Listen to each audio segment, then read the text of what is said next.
Baik, kita lanjutkan materi yang ke-18 dari kelas Enterprise Resource Planning. Di materi ini kita bahas tentang sales and marketing ya.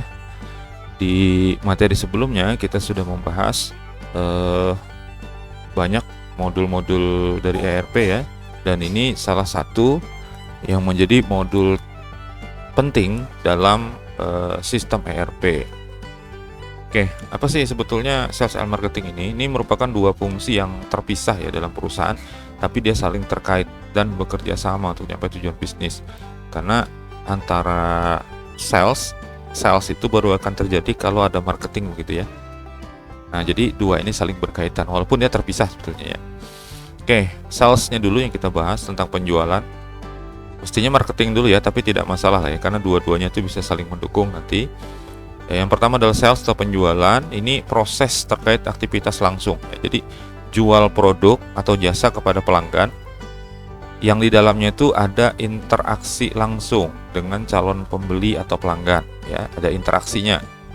Kemudian fokus utamanya adalah transaksi jual beli ya, baik itu produk ataupun layanan ya berupa jasa kepada pelanggan untuk menghasilkan penjualan. Jadi gimana caranya kita punya produk bisa beralih pada pelanggan atau customer atau consumer ya, kepada konsumen, dan kita mendapatkan keuntungan dari situ. Terjadi transaksi, baik itu berupa produk, barang secara fisik, atau bisa juga berupa jasa, layanan, atau kita memberikan pekerjaan tertentu misalnya untuk kita laksanakan, yang itu sifatnya kita nanti mendapatkan bayaran gitu ya. Jadi ini sales adalah fokusnya pada transaksi jual beli. Nah, poin penting dalam penjualan itu diantaranya adalah ada interaksi secara langsung tadi ya, sebagaimana disebutkan di slide sebelumnya. Kemudian di dalamnya perlu ada yang namanya pengelolaan prospek. Prospek ini anggap sajalah sebagai calon pembeli begitu ya, atau target market kita. Nah, itu perlu dikelola. Apalagi kalau kita sudah punya ya, yang namanya pelanggan sudah punya, maka itu perlu dipertahankan supaya dia tetap membeli atau menggunakan produk jasa yang kita tawarkan. Kemudian pelayanan terhadap pelanggan. Nah, ini sangat penting ya. Biasanya ini yang paling utama itu adalah pada saat pertama kali menyampaikan produk kepada pelanggan. Yang kedua adalah yang hal terpenting adalah layanan pasca pembelian. Jadi setelah terjadinya proses jual beli transaksi itu berlangsung, barang sudah pindah menjadi hak milik dari pelanggan ya. Kemudian kita sudah mendapatkan bayaran atau harga dari produk atau jasa yang kita tawarkan itu, maka setelah itu yang penting untuk kita laksanakan adalah menjaga hubungan baik dengan pelanggan, yaitu memberikan layanan purna jual. Nah, ini juga bisa diwakili atau dikelola menggunakan yang namanya CRM atau Customer Relationship Management ya. Itu yang sudah pernah kita bahas sebelumnya. Nah, kalau mau lebih jelasnya silakan nanti ke video CRM ya. Nah, tetapi itu merupakan hal yang sangat penting karena untuk menjaga pelanggan agar tetap setia begitu ya kepada produk atau kepada perusahaan kita. Nah, sedangkan marketing atau pemasaran ini proses yang lebih luas. Jadi cakupannya bukan hanya jual saja, tetapi dia mencakup bagaimana strategi, cara, langkah-langkah dan aktivitas yang dirancang untuk menarik pelanggan ya, supaya mereka tertarik begitu. Kemudian melibatkan pelanggan. Jadi bukan hanya punya antusias, hanya punya ketertarikan di dalam hati saja, tetapi mereka berinteraksi. Mereka bertanya-tanya misalnya, atau mereka megang atau memperhatikan produknya seperti itu, atau jasa, fitur-fitur yang ditawarkan misalnya, dan mempertahankan pelanggan ya. Jadi ada saling keterkaitan nih antara sales, marketing, dan juga CRM. Oke, selanjutnya bahwa marketing itu meliputi semua usaha untuk promosi dan penjualan. dengan memahami pasar dan kebutuhan pelanggan. Jadi tidak hanya sebatas memasarkan kemudian menjual begitu, tetapi ada yang perlu kita analisis dari pasar. Karena kita perlu menyampaikan produk atau layanan itu berdasarkan kebutuhan pelanggan. Artinya apa? Artinya kalau kita membuat sesuatu yang tidak dibutuhkan orang, maka mereka nggak akan ambil gitu, nggak akan gunakan gitu ya, tidak akan memanfaatkan produk atau layanan kita kalau itu tidak ada kaitannya dengan kebutuhan mereka. Nah, seperti itu.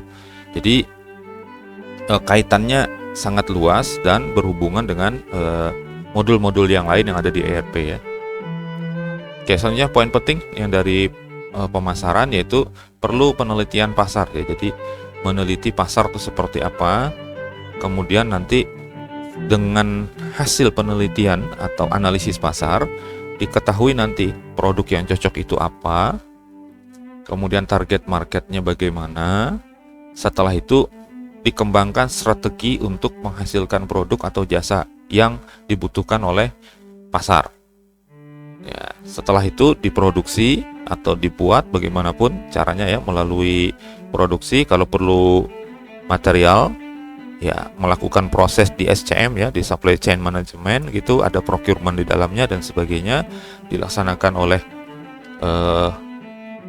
pelaksana begitu, apakah dia dari divisi tertentu atau khusus. Nah, itu tergantung dari perusahaan masing-masing ya. Kemudian setelah jadi produk atau layanan itu siap untuk dipasarkan, dilakukanlah promosi. Ini termasuk bagian dari marketingnya ya.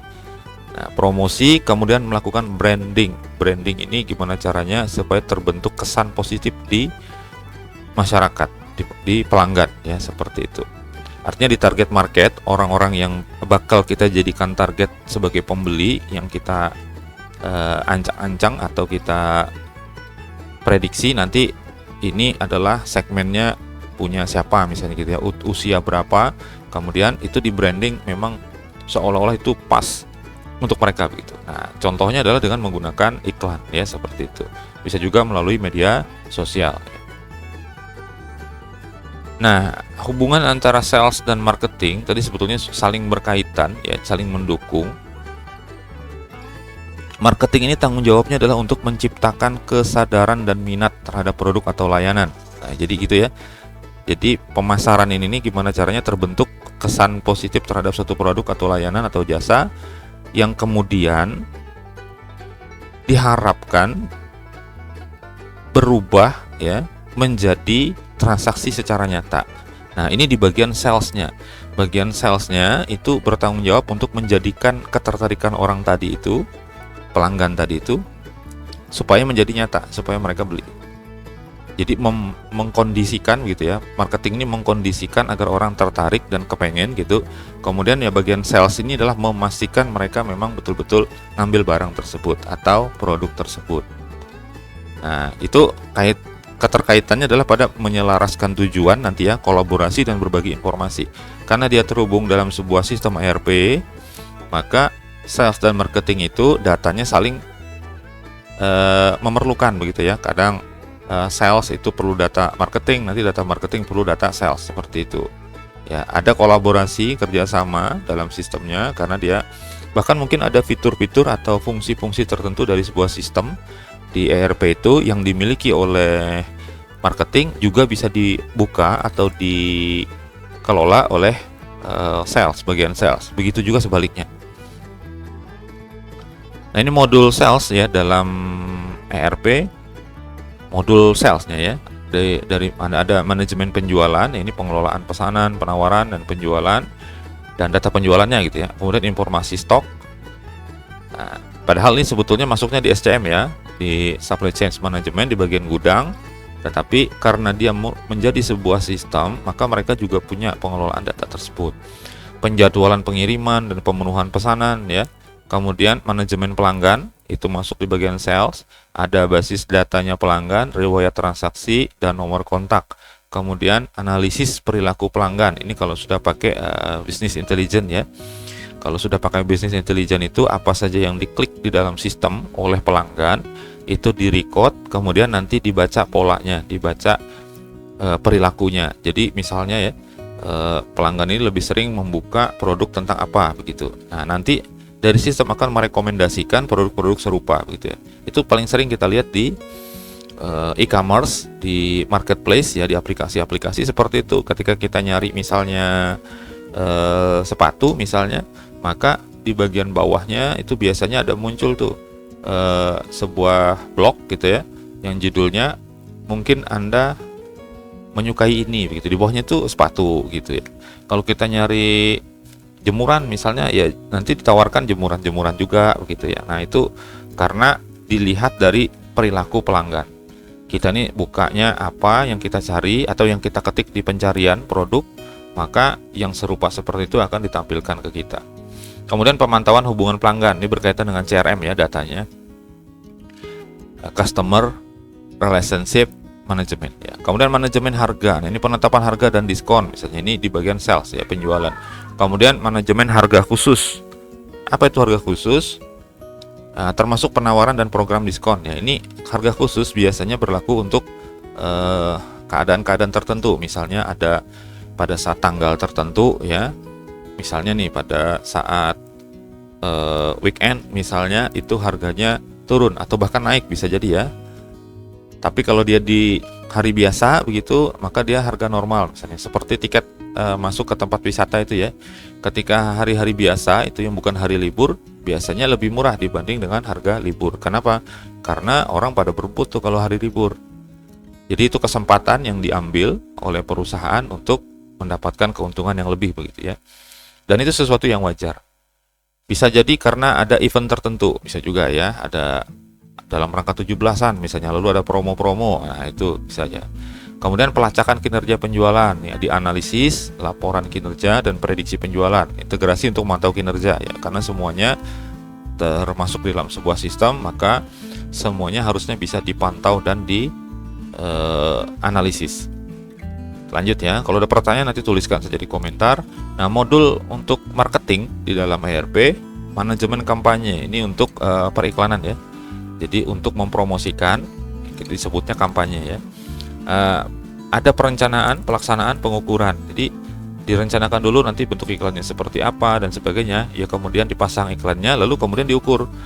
Targetnya biasanya kalau di sosial media, misalnya di Facebook atau di Instagram atau di TikTok, itu ada dikasih ini ya, wilayahnya misalnya, kotanya kota mana yang jadi target. Jadi nanti orang user itu nanti akan dideteksi berdasarkan alamat IP-nya, alamat IP dari koneksinya. Jadi kalau kita set misalnya kota Palangkaraya misalnya, jadi orang yang berada di Banjarmasin itu nggak akan lihat iklan tersebut. Seperti itu ya. Kemudian bisa juga berdasarkan usia, karena rata-rata aplikasi itu kan menuntut kita untuk memasukkan tanggal lahir ya.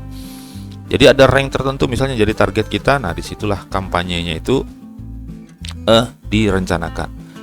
Jadi kalau sebuah produk ini misalnya targetnya adalah untuk usia 18 sampai 25 misalnya, maka tampilnya nanti hanya akan di aplikasi di pelanggan yang usianya seperti itu. Nah, kemudian manajemen kampanye iklan, email, medsos, dan promosi lainnya itu di manage juga ya. Sudah berapa nih yang dikeluarkan untuk iklan di YouTube, misalnya untuk iklan di TikTok, iklan di Facebook, dan yang lain sebagainya. Analisis pelanggan, nih penelitian pasar atau analisis market ya. Kemudian analisis kebutuhan pelanggan. Jadi ketika memasarkan, itu dilihat juga saat ini kebutuhannya produk apa begitu ya. Karena kan perusahaan itu punya divisi pemasaran, itu kan untuk beberapa produk sekaligus ya. Jadi tidak cocok lah kalau misalnya produk bayi misalnya itu ditawarkan kepada orang dewasa misalnya begitu. Nah, jadi perlu dianalisis kebutuhan pelanggan. Kemudian segmentasi pasar untuk target kampanyenya, yaitu berdasarkan bisa usia, bisa demografinya tadi, wilayah ya, bisa juga dengan pekerjaannya, bisa juga dengan jenis kelaminnya begitu. Kemudian manajemen konten, nah ini berkaitan dengan isi dari kampanye atau iklannya. Jadi mengatur materinya, konten situs kalau dia punya website, kemudian materi tentang promosinya itu apa? Apakah berupa video, apakah berupa meme saja, atau berupa teks begitu ya. Kemudian ada kaitannya juga dengan CRM. Nah, itu ya, memantau interaksi dengan pelanggan, penjadwalan kontak, dan tindak lanjut dengan pelanggan. Sebagai contoh saja, kalau pemasaran itu pernah saya sampaikan di materi sebelumnya bahwa misalnya nih sederhana saja, sebuah bengkel misalnya ya, sebuah bengkel itu akan lebih baik kalau dia mencatat nomor kontak dari pelanggannya, walaupun dia baru pertama kali ke situ, dicatat aja nomornya, nomor WA-nya misalnya gitu ya, kemudian disimpan tuh dan dicatat dia ini ke bengkel ngapain gitu, misalnya ganti oli begitu ya. Ganti oli itu kan rata-rata 3 bulan ya, rata-rata, ada juga yang lebih ada yang kurang tergantung penggunaan ya, rata-rata 3 bulan. Nanti oleh si bengkel, pemilik bengkel itu nanti di WA kepada pelanggan itu tadi. Misalnya Anda terakhir ganti oli tanggal sekian gitu. Sudah seminggu lagi saatnya untuk ganti oli lagi. Silahkan datang ke kami misalnya seperti itu ya. Nah, itu bisa itu termasuk bagian dari CRM. Supaya apa? Supaya mereka merasa supaya merasa diperhatikan begitu. Jadi wah, ini dianggap gitu ya, secara sugesti itu bagus nih layannya nih, ngingatkan kita, ya kita kesana aja lah misalnya kayak gitu ya. Oke, itu modul yang ada dalam marketing ya, di dalam ERP.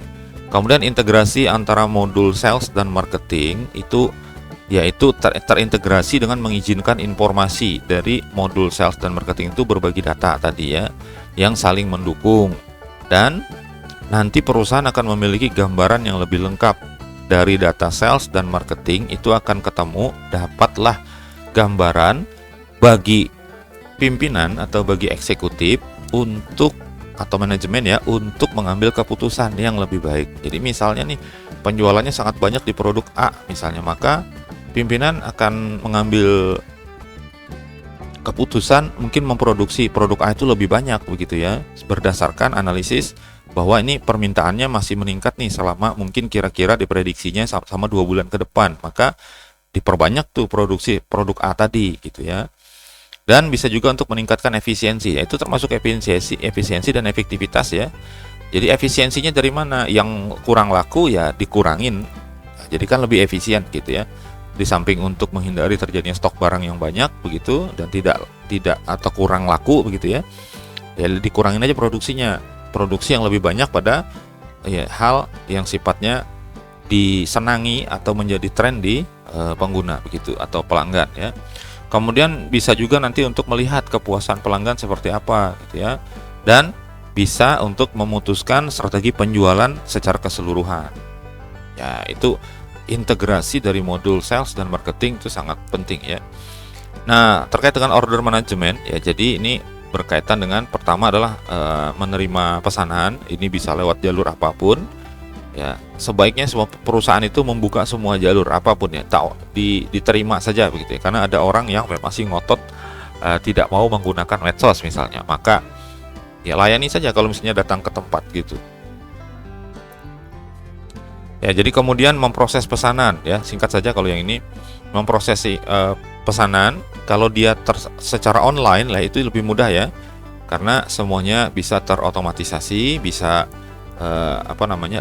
lebih sedikit lah yang dikerjakan secara manual, lebih banyak menggunakan komputer atau perangkat ya.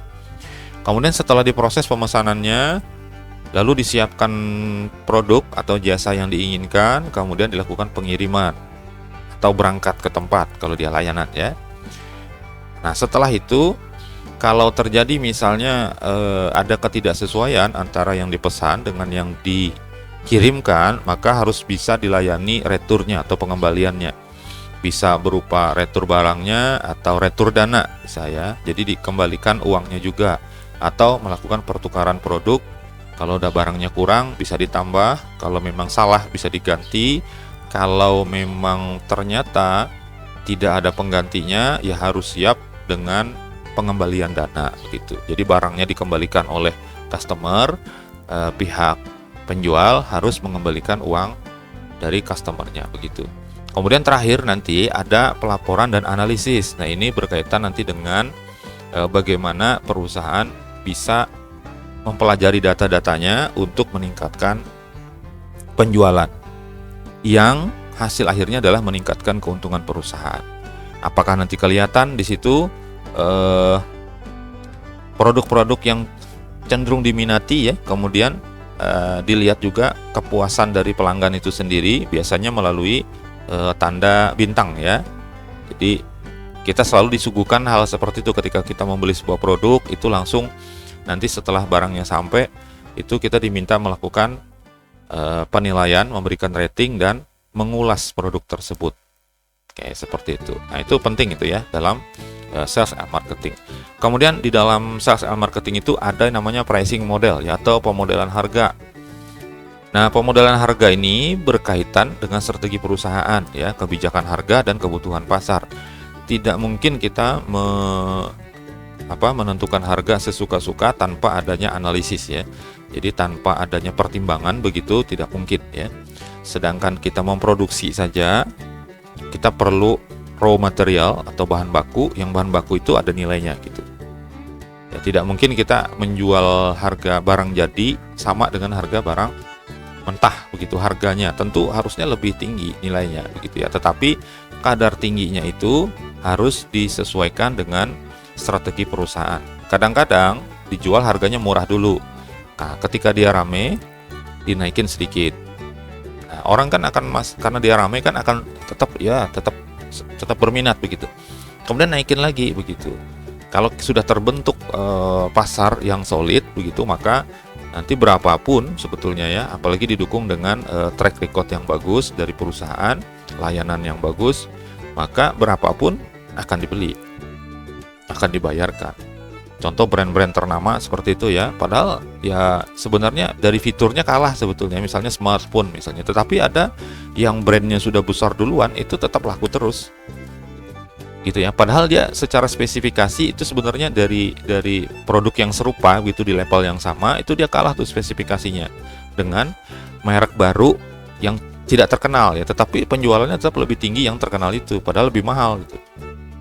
Ya, kenapa? Karena sudah terbentuk pasar, sudah terbentuk target market yang bagus, dan sudah terbentuk image atau kesan positif di pelanggan gitu ya.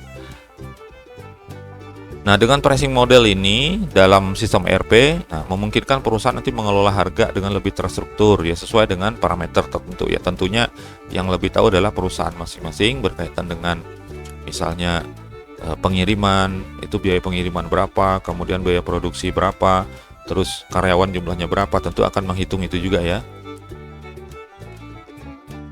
Nah, ada model pricing ya. Yang pertama adalah simple dan kompleks ya.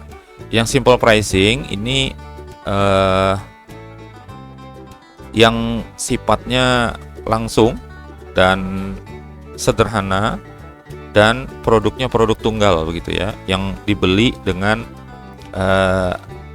item-item tunggal begitu, 1, 2 seperti itu ya belinya. Maka itu menggunakan simple pricing model, yang dijual satuan lah intinya seperti itu. Kemudian kalau dia kompleks pricing model, ini sudah untuk produk atau layanan yang sifatnya kompleks dan berkaitan dengan faktor-faktor yang lain, misalnya berkaitan dengan faktor waktu, volume ya, volume itu ya volume pekerjaan atau tingkat kesulitannya, dan juga tingkat kebergunaannya. Karena nanti ada ya produk itu yang sangat dibutuhkan orang. Nah, itu harganya bisa saja di set mahal gitu ya. Orang perlu itu gitu. Nah, karena itu berkaitan tadi ya dengan faktor-faktor ya. Misalnya juga contohnya adalah yang kompleks pricing model tuh bentuknya hanya meja saja, tetapi untuk memproses meja ini perlu waktu yang cukup lama. Misalnya untuk satu buah meja perlu waktu cukup lama, dan perlu bahan yang banyak begitu, dan kualitas yang bagus. Nah, ini bisa tinggi nih nilainya. Bahkan kompleks cara memodelkan harganya begitu ya. Sedangkan kalau produk biasa seperti bikin gorengan ya, pisang goreng misalnya, ya harga pisang berapa kan gitu. Kemudian dipotong-potong, dikasih tepung, digoreng di minyak goreng, kemudian setelah itu selesai diangkat dijual. Nah, ini Ini simple pricing model gitu ya.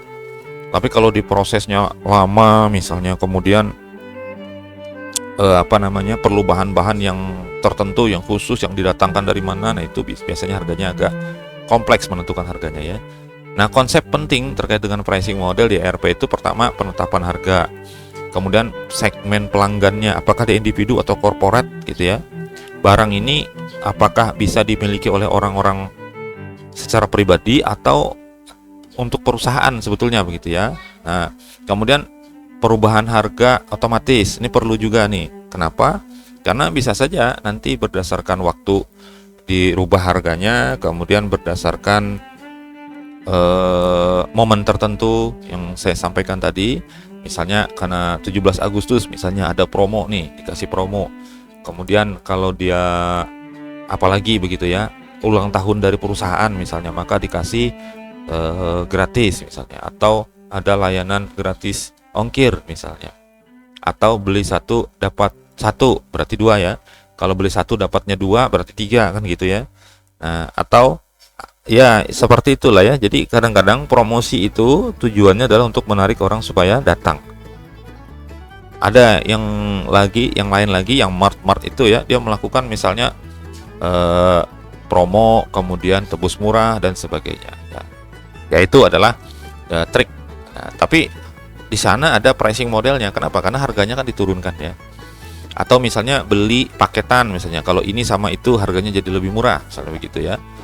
Nah, kemudian pemantauan dan analisis ini untuk memprediksi harga ke depan bagaimana. Kemudian kustomisasi produk dan harga atau ngasih diskon gitu ya. Jadi produknya bisa di custom. Kalau produknya bisa di custom, saya misalnya beli meja yang begini. Nah, harganya itu bisa menyesuaikan begitu. Tidak sama dengan kita beli meja yang sudah jadi. Oke ya. Lanjut saja. Nah, ini di bagian sales management ini sangat banyak pekerjaannya ya. Harus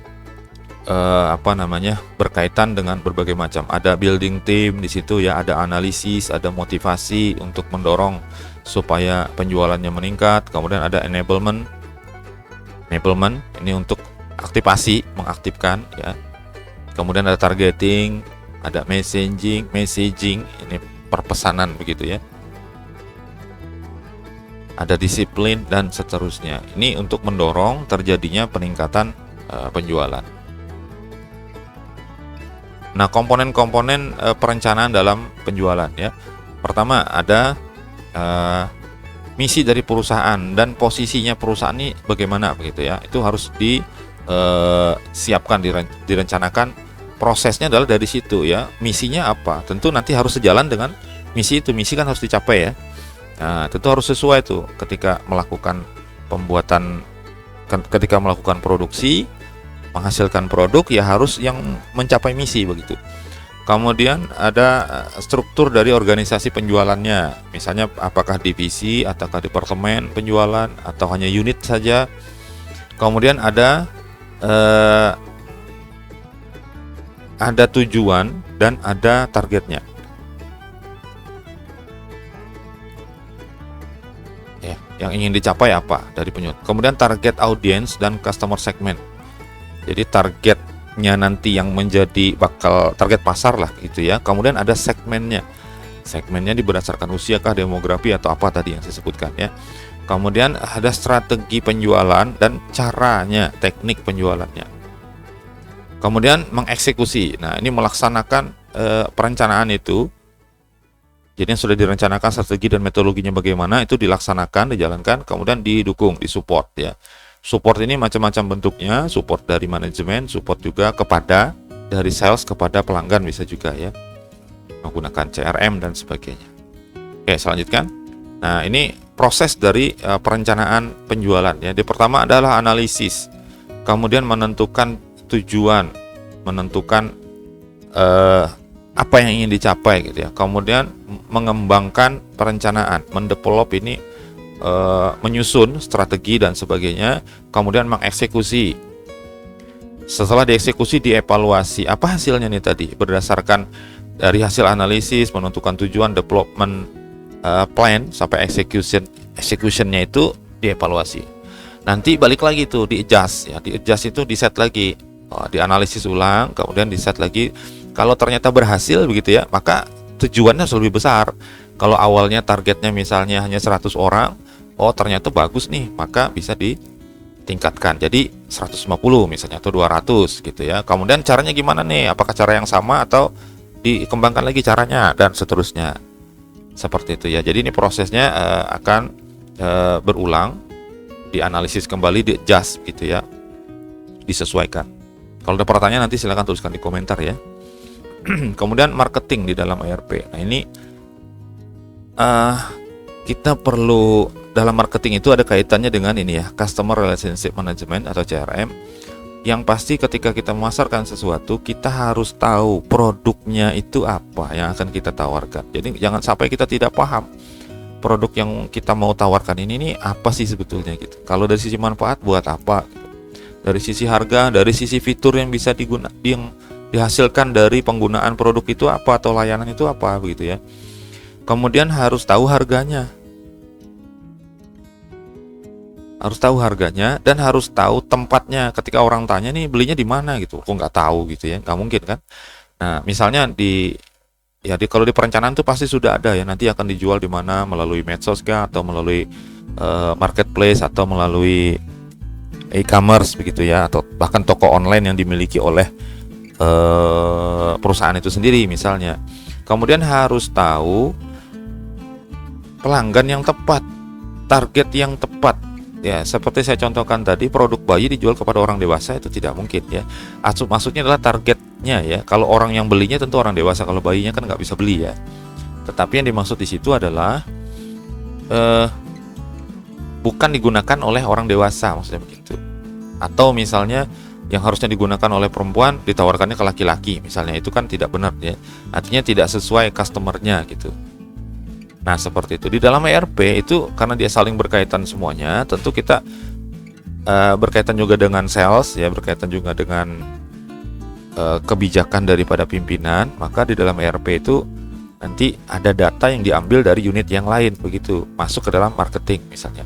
Ada pengelola medsos, ada pengelola website, ada pengelola marketplace, maka nanti akan berhubungan ke sana gitu. Kalau di sistem sudah enak ya, jadi marketing itu hanya melakukan proses marketingnya saja. Nanti yang bagian publish ke medsos misalnya itu ada tim tersendiri ya. Nah teknik marketing, melakukan segmentasi pasar yang pertama ya.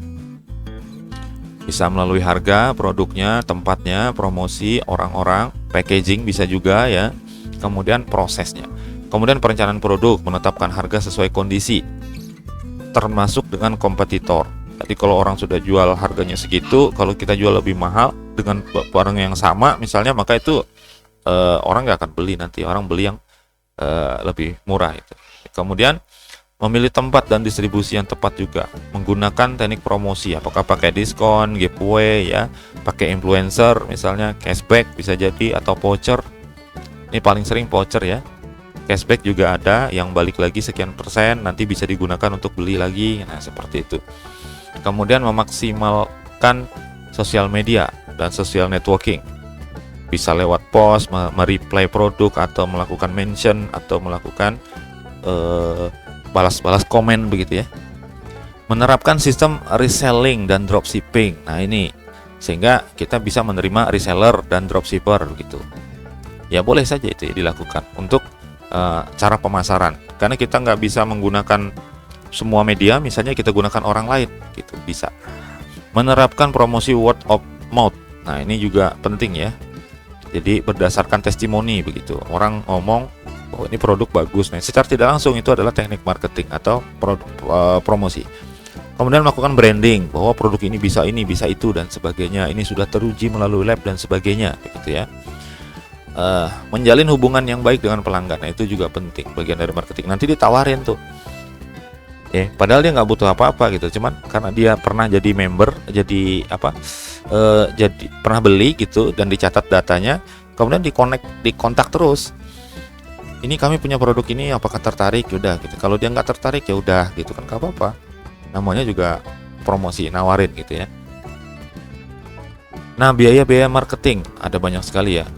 Secara karakteristik itu bisa mengalami perubahan dan beragam, dan itu berkaitan dengan konsumen ya. Kalau dia terlalu berat bagi konsumen, dia nggak akan